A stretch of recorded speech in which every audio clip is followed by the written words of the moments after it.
Сәлеметсіздер ме екінші сынып оқушылары? Бүгінгі сабақтың тақырыбы «Мен кеме құрастырамын». Жаңа сөздермен танысайық. Қайтала: кеме, корабль; қайық, лодка; бояйды, красит; кеме құрастыру, построить корабль. Балалар, жаңа сөздерді дәптерге жазып аламыз. Мәтінді оқы. Прочитать текст. Мен қайық жасаймын, қайықты бояймын. Әнел үй құрастырады.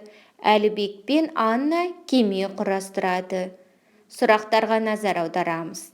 Мен не жасаймын? Қайық жасаймын. Әнел не құрастырады? Үй құрастырады. Кімдер кеме құрастырды? Әлібек пен Анна. Келесі тапсырма жазбаша. Письменно. Көп нүктенің орнына қажетті сөздерді қойып жаз. Мысалы, менің атым Әлібек. Бүгінгі сабақ аяқталды. Сау болыңыздар.